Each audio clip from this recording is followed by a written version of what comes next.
Hi guys, welcome to OCD Real Talk. This is going to be a slightly different one. This is me talking from beyond the grave. No, this is me because I'm having internet issues, so therefore my video is off. But hopefully you guys will be able to hear me clearly. And also good that my video is off because I am not doing any people pleasing with it. People are very displeased with me right now. So it's a topic that Elliot suggested, and I thought it would be great to talk about it because I think that all of us have experienced that in varying degrees. Maybe not Nick, because he was completely okay with people hating him when he was screaming at them for not agreeing with him on a topic. And that's the thing, that's an interesting thing we'll talk about because we can go between extremes. Either we can become very hateful or we can become completely like, oh please no, I'm so sorry, stuff like that. um Whoever wants to go first, I'll open the floor to whoever wants to I'll ask go a first question because or participate first. I'm gonna go first because it is the opposite of what Elliot was talking about. So I think like culturally, right? Growing up in like the New Jersey, New York, how you doing? We're all tough. It like instilled that perspective of like I don't think I've ever like this is something that Sam and I talked about. I've never experienced guilt. I don't know what it feels like. This is what's so crazy. Like, I don't know what it's like to like look at someone like Gemma. Like, I just told this to my wife the other day. Like in dodgeball class, when I was when they used to be able to play dodgeball, I would always just like wreck the innocent girls in the face with the rubber ball. So like you just like no guilt, like screaming at people, yelling at people, political talks, religious talks. You're an idiot. but F but you. I would slightly disagree with that because like in our interpersonal dynamic, I think at times when I've been like, Nick, you've done this wrong or this hasn't gone right, you do go into a slightly Now, guilt mode. now I do. I'm saying like leading up to this. That's Mm, because I okay, okay. realized that I was kind of like always needing to be right. So it was like probably the opposite, Elliot, of what you're going to say. Like I Yeah. never ever wanted to please anyone. I wanted to do what I wanted to do all the time.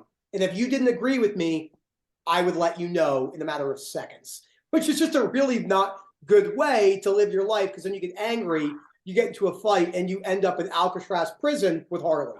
So that's a totally different story. So, but once I started working on it, that's actually when I probably experienced like moments that some like remorse and guilt. But that's because I didn't even understand that. So it wasn't like you, Sam, where it was like that was the baseline of what you were trying to get out of. I was just trying to prove a point all the time. Elliot, since you were the one that wanted, how did this portray for you in that Yeah, perspective? yeah, for sure. So I think people pleasing obviously comes from like a fear of rejection. So you're really, really bothered about what other people think of you. And for me, there was so many different ways that manifested for me. So I'd constantly agree with everyone. I'd be really nice. I'd constantly say yes to everything. I wouldn't really have any boundaries. Like people would just sort of suggest something, and I'd be like, yeah, even though I didn't want to do it. So it literally was just like me, but like not living my life. It was being dictated by other people, just all because I was scared to like disagree, scared to say no, and like you look back at it, I look back on it, and I just think the reason why I was like that was because I didn't value my own worth, and I was just so bothered about what other people thought of me. I thought, right, I really just need to please them instead of myself. And I think a really good chapter for this in the book, right? How to stubbornly refuse. Sorry, the myth of self-esteem. You need to look at like the psychotherapy and the value of a human in chapter 4. And when you really like understand your worth as a human, you start to sort of like stick up for yourself and think like, hey, you know what? I don't want to do this, or I want to live like this. I don't need to be people pleasing and trying to please everyone else. I want to live on my own terms. And I think as you begin to like realize your value and like your sort of self worth goes up, you stop people pleasing, and that's what I found in my journey particularly. Interesting.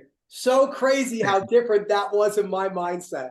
Like if me and Sam Yeah, went out and Sam and I were like arguing over cricket, it was like I would have been like, cricket's the dumbest thing on earth. You're an idiot and you're probably stupider for watching it.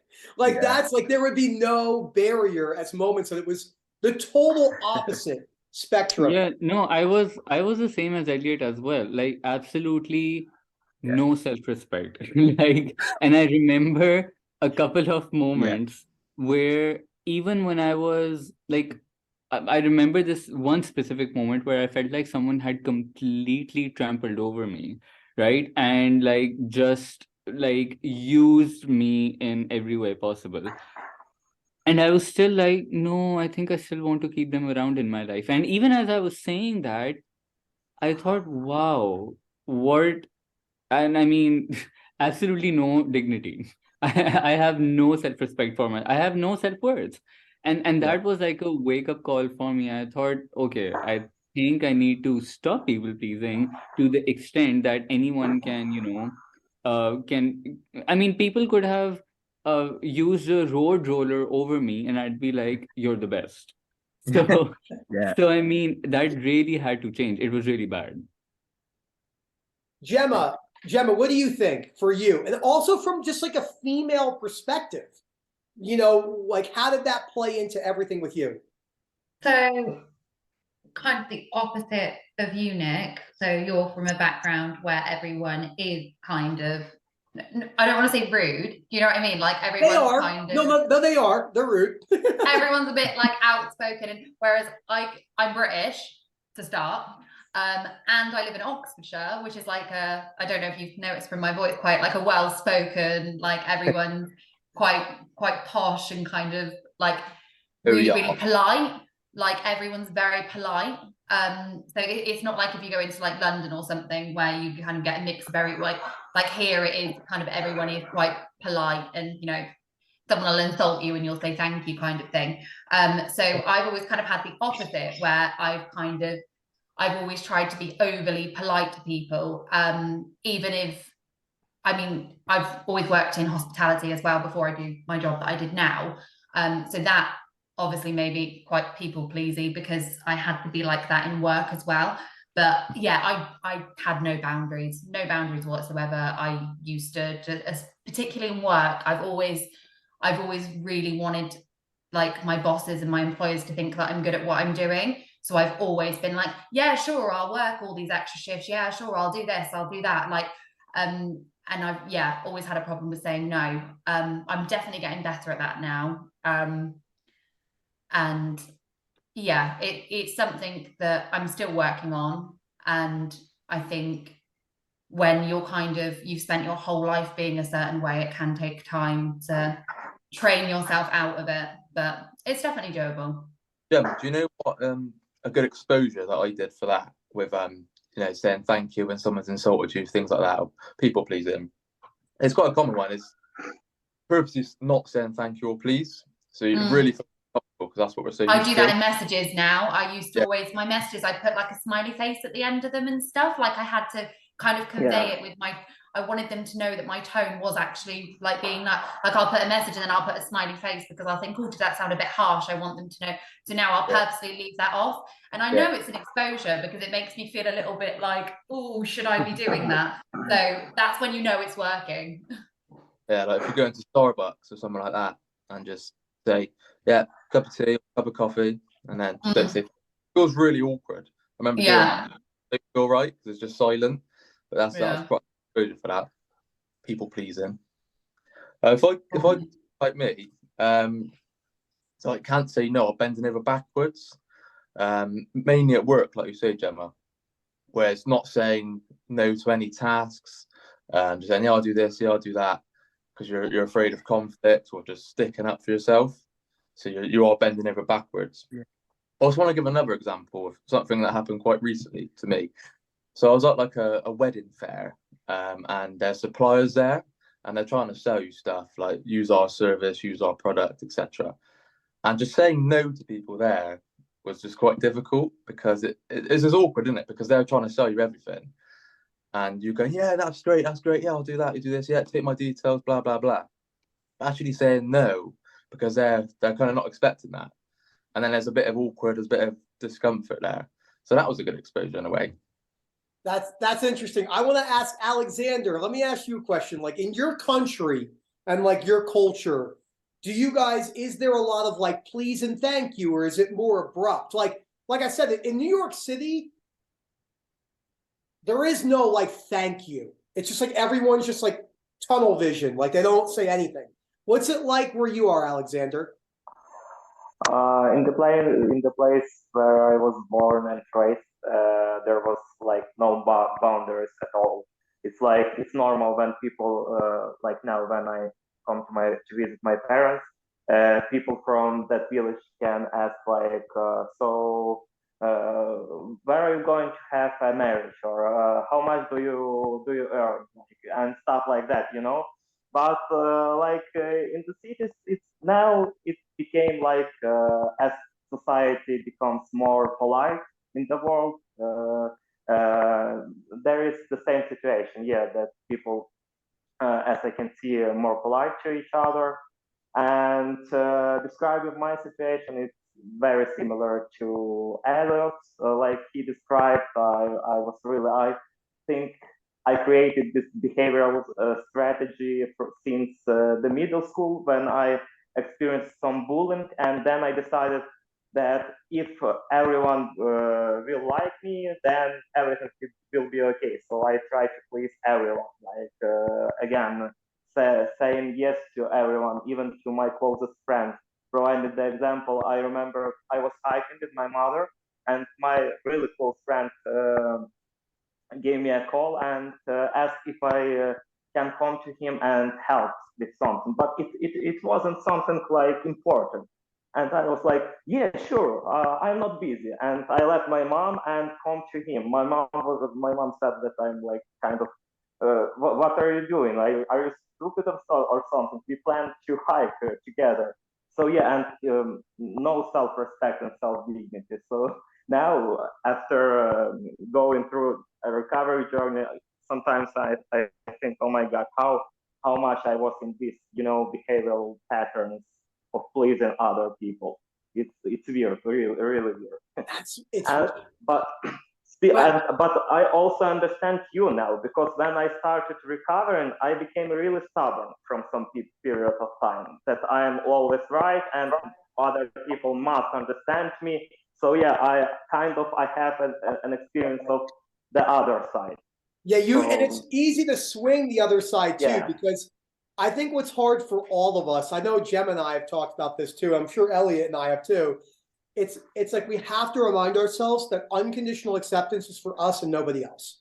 So it's like, if they don't want to do it, you don't have to think sure, there's frustration, but if none of us had OCD, we would all live very superficially in many ways, and we'd be doing the same things that all of our friends are doing. And we just didn't really have a choice. Our choices are like, for most of you guys, it's like chronically suffer with POCD or like get better.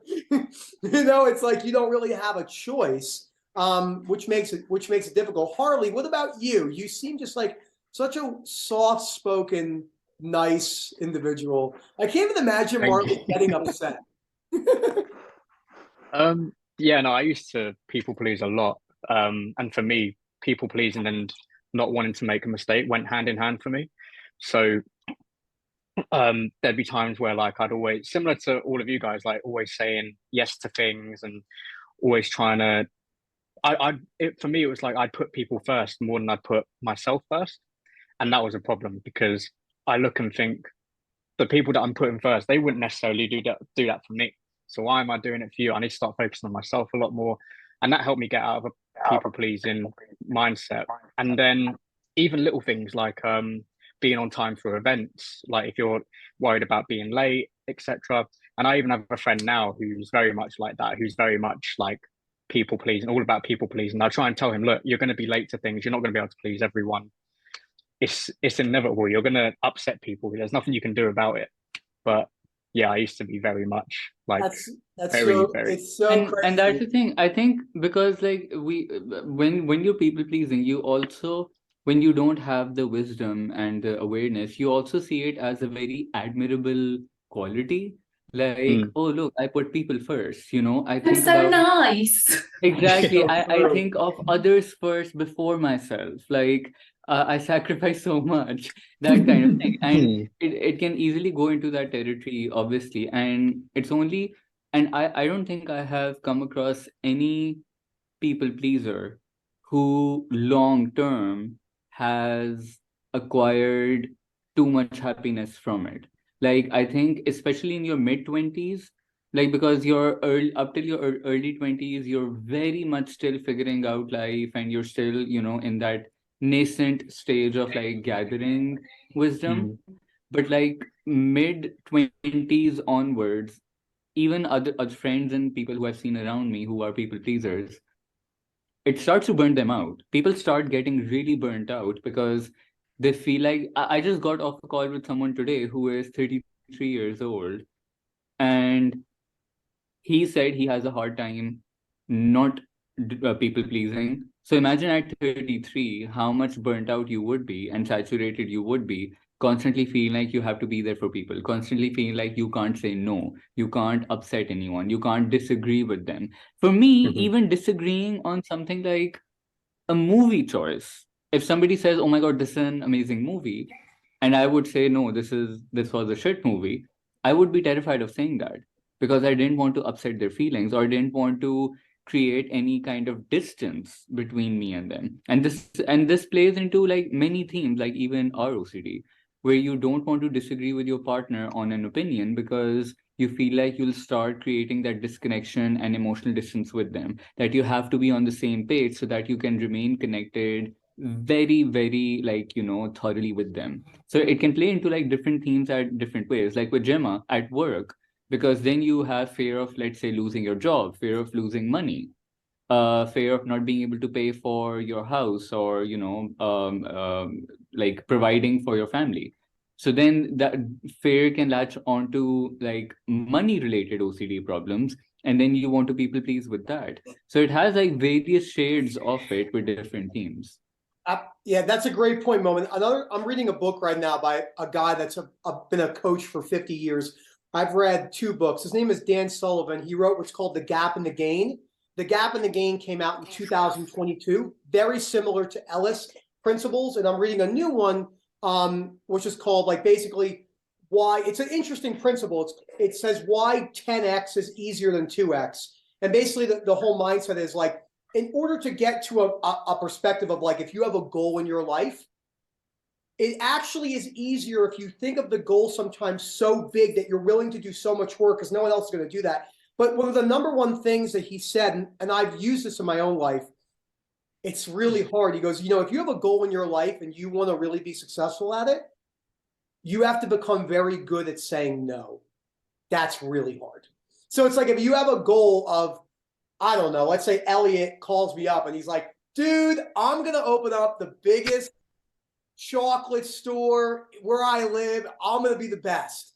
Like, he's going to have to say no to some things in his life that maybe like he might not be able to go out every Saturday with his friends because he might have to work longer hours. And I'm not saying whether that's healthy or not. I'm just saying like the ability to say no, because it is really hard. It's really hard to say no. I wanted to ask a question. Sam, let me ask you a question because of everything with I mean, all of you have such similar themes and ways. How hard was it for you to say no to stuff with Amy? Like, was it really, were you also people pleasing with Amy as well? Or is it only other things in your life? Yeah, very hard. It depends what sort of things, like going out or anything in your relationship that like maybe you were just going somewhere. Well, you didn't want to go anywhere. I know that. So let's say like, is it hard for you to apply that now? Like when you guys disagree on something because you're in a relationship like I am. Yeah, I mean, she gave me a lot of tough love. So kind of accepting that was very difficult. And not saying, no, you've got to give me reassurance, or no, I've got to confess to you every night. Oh no, you've got to cater to my OCD. So that was tough. But yeah, going out, I suppose, when I always wanted to do was lie in bed or just going out to the gym. That was a good example. So I was putting on quite a bit of weight about 2018 because I was just stuck in a stress eating, just any bit of short-term relief. I used to eat like KFC every lunch on another day, but that's a topic for another day.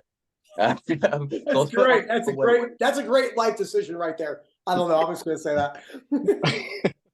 So just like saying no to exercising because I just didn't want to go out, going for a run, just anything that was slightly took a bit of effort, took a bit of thought. I would just take the lazy option. No, don't want to do that. I want a comfort life. I want an easy life. You don't understand me. I'm stuck in a guilt cycle. I've got this false memory in the past. You'll never understand. Blah blah blah. So yeah, whatever theme that I had, it linked into difficulties. Well, or led me to say no to things because I felt so uncomfortable. I felt so shit that I didn't want to push myself. I didn't want to go out and do things I didn't want to do. Whereas now, like I talk about a lot, I'm going to do things regardless of how I'm feeling. I'm going to exercise regardless of how I'm feeling. I'm going to read books regardless of how I'm feeling. So it all links into each other in a roundabout way, doesn't it? And yeah. When you ask me, and it plays over into everything in your life. Like I'm assuming everyone on this call, I know Moment and myself have talked about this. I think it's really hard. This is the best analogy I came up on with a call last night to Australia. We were talking about, it's like, he said, you know, why do you think it's difficult for some people to come in? I say, okay, well, this is how I see it, but you can't say this on a call a lot because people get weird about it. Like, let's say you come in for a 10-pack, right? And you spend the money. You can't see that in the moment because you're like, I just want to get better. But like that 10-pack principles will translate into you being able probably to do way more in your life from like a work person. Like you will make up for that tenfold in every area of your life, like your relationship. Because like for me on the other side of this, because Moment's been on the brunt end of my like very, you know, that's stupid. I don't want to do that. On the other side of people pleasing comes compromise. And this is hard, and Moments really does a very elegant job at explaining this with our OCD. It's like you can do whatever you want, but you will have consequences in your relationships. Like if Harley goes up to his girl and he's like, hey, babe, here's the deal. We're going to do everything I want to do. And if you say one word, you're done. Like it's going to affect your relationship negatively. There has to be compromise. And I think that that's the other side of people pleasing. It's that there's gotta be healthy compromise regardless of what you want to do. If you want to relationship. Here's an interesting question I want to ask you guys. Do you feel like people pleasing comes up a lot more or in a slightly different way with your parents? Ooh, I'll jump in. Yeah, I would say it comes in more with my parents at times, actually. Obviously, because I still live Elliot suddenly got triggered by that question. He was like, oh, yes. I still live with my parents, actually. So, you know what? It gets in there because, yeah, you suddenly think, oh, if I don't say yes to them, will I have somewhere to live? Like, will I have something to eat? So you do sort of suck up to your parents. And like, I do actually like recall doing that quite a lot. Just saying yes to my dad when he wanted something, or if he wanted to live somewhere, or if my mum wanted like chores done, I'd be like, yes, yes, yes, yes, yes. So yeah, I think for me personally, yeah, I would say it jacks up a bit for my parents. Yeah, definitely. That's so crazy. I don't think it did. Sorry, I think everyone started talking. everyone. Go ahead, Gemma. Go ahead. Yeah, I don't think it did for me actually. With my mum and anyone kind of close to me, I don't think people pleasing really kind of came into play as much. As I say, always like from a work perspective and things, I've kind of people pleased or people I don't know. And it's almost like I care more about the opinion of people that don't know me. And like people that I'm close to, I've always kind of been like, no, like I'll do what I want kind of thing, which is really strange because I don't know if it is though. Is it comfortability? I think it's comfortability. Maybe, yeah. Because you know them and you're like, I can get away with it.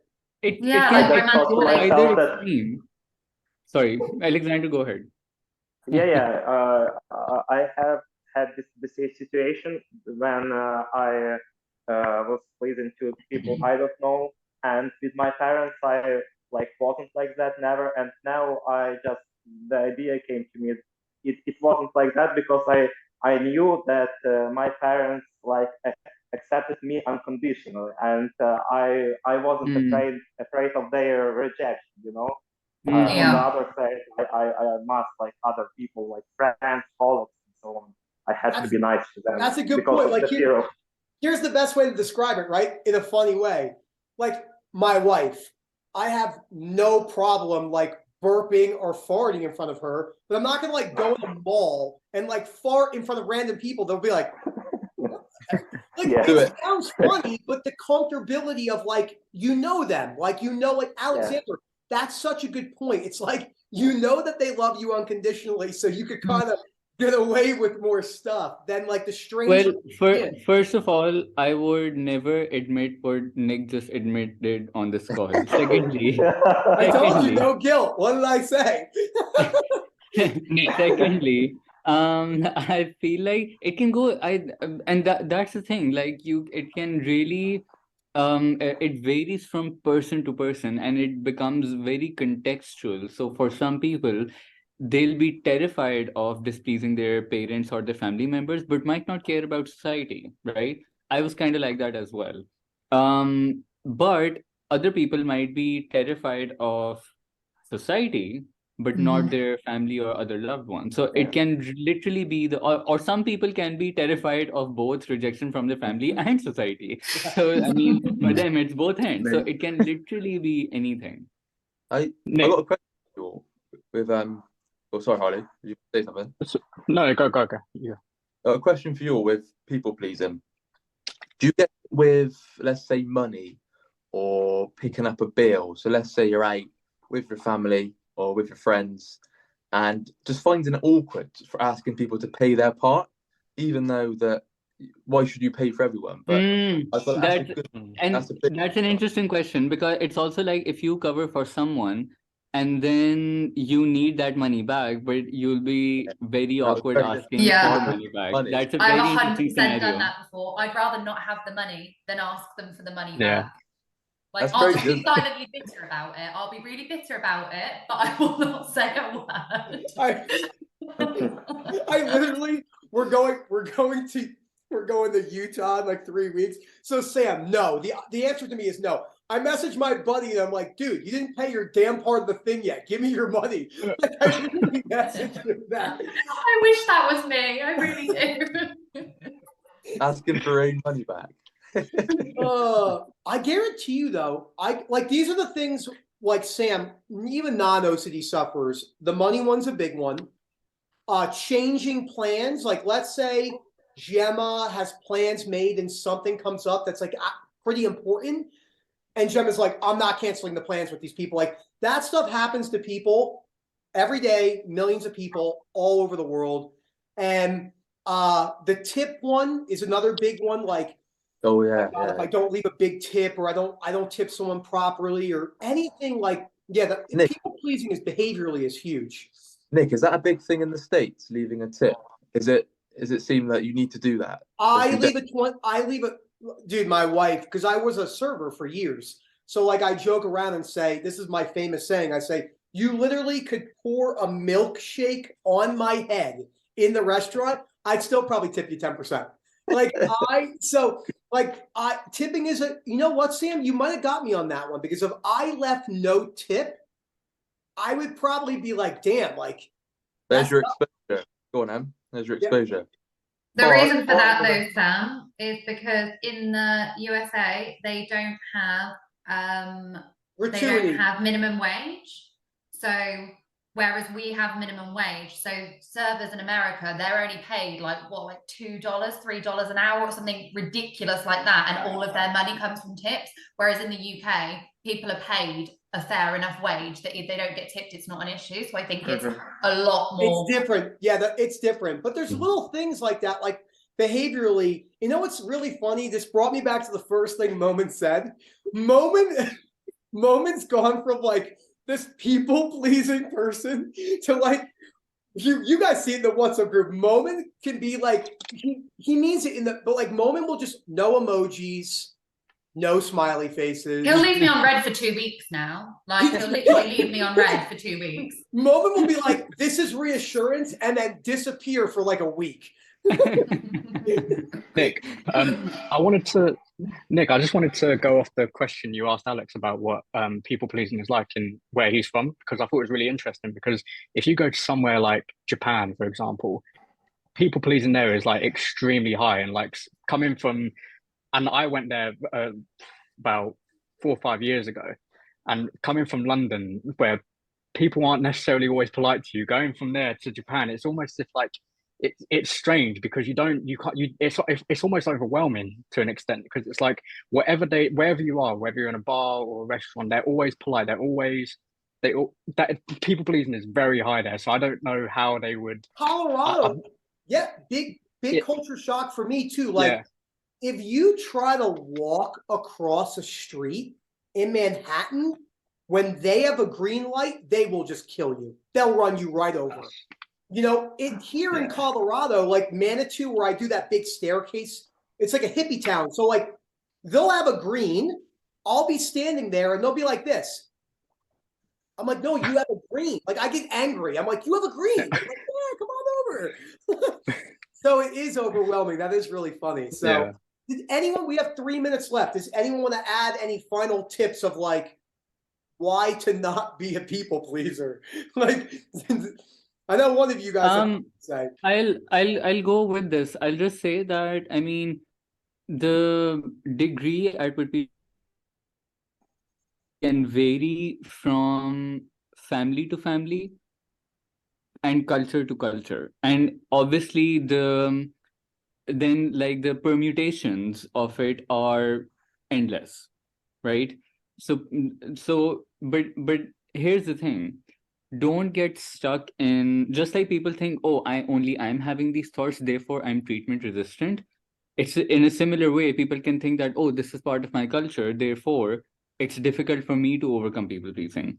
Don't think that, because and also the second thing, remember, not people pleasing does not mean, and excuse my language, being an asshole, right? You can still stand your ground or be honest, and disagree with people without screaming at them, without demeaning them, without being rude, without using curse words. So there is a middle ground. Being honest and straightforward does not mean being the meanest, cruelest person. It just means saying your opinion in the most empathetic, compassionate, but firm way. So you can overcome it without having to go to an extreme. I'll end it with this. Okay, this is a good thing to end it on. One time I was being myself, and Momin and Rob were like, we have to have a call with you right now. I'm like, all right, let's have a call. And I could tell that Momin and Rob were so frustrated because they like I could not understand why my like reaction was bad. And that's when I learned, because Momin and Rob are really good at that. This is something I really struggled with, was that even keel balance moment that you talk about, where, and I think this is a great way to wrap up people pleasing. People are afraid that if they don't people please, they're going to have to be angry and nasty. But that's a myth. That's a total, bless you. It's a total myth.